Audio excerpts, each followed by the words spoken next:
my need to control scenarios and people are much less. It's like, I'd love this to be a certain way, but I gotta go to bed, so good luck. Ich habe eine große Vision für eine tolle Moderation. Aber es war ein langer Tag, ich bin erschöpft und das Team macht das schon irgendwie, das passt schon. Er ist Musiker, Sänger, Produzent und Fachmann für Heißgetränke. Ladies and gentlemen, Mr. Devin Townsend. Sir Devin Townsend. Sir Devin Townsend. I love that. Thank you. First of all, how's the coffee here? We've got one on the bus. It's a DeLonghi, I think it's called. And I asked the bus driver if I could go past Media Mart tonight because I just want to get one. Because in Canada, that same machine would cost me several thousand €. And here they're like 300. You're kidding me? Yeah. No, I'm serious. We are in the primordial ooze of the coffee era back in Canada.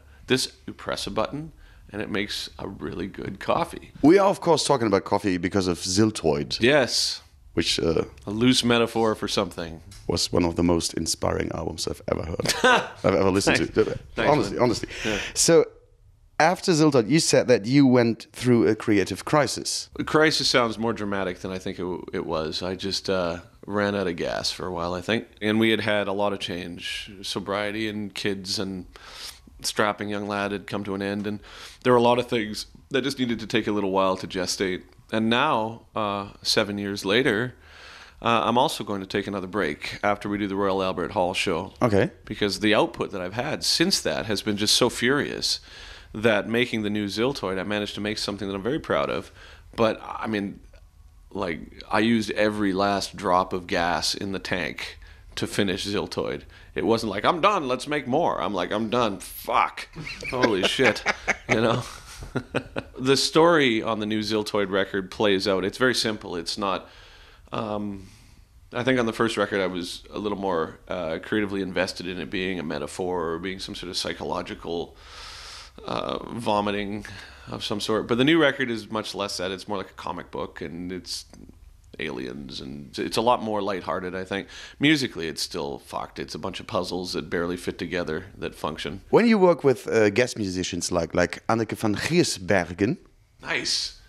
She actually taught me how to pronounce it. Anneke van Giersbergen? Giersbergen. Right. I think, was it Giersbergen or Giersbergen? In Canada, as soon as you get across the border, it's Giersbergen. So Giersbergen.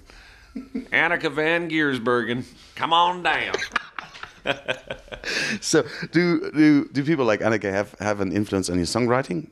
Yeah, I mean, I think the people that I work with, if I'm aware of their capabilities, it allows me to say, oh, okay, well, I know that they could go in that direction. Since children and you know, as I get a little older, my need to control scenarios and people are much less. Based, I think, on fatigue more than anything else. It's like, I'd love this to be a certain way, but I gotta go to bed, so good luck. Would you work with somebody who drinks tea? Tea? Sacrilege. I drink tea. Oh, shit. You know, I'm one of those strange type of people that can vary between several types of hot beverages. I know. Holy shit. It's a test, and it's also a character benefit of mine that it's taken years to cultivate. But yes, man, the gig is up, guys. Coffee and tea. Because I found out that coffee drinkers usually drink tea sometimes, but the typical tea drinker never touches the coffee. Wow, these are heavy generalizations on people's drinking preferences, my friend. I choose to associate with people that are multi-caffeinatic.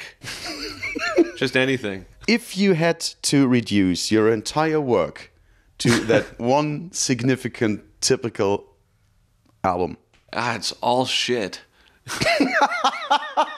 I wish I was kidding. It's all experiments. I'm trying to figure out how to be a more functional person. Yeah.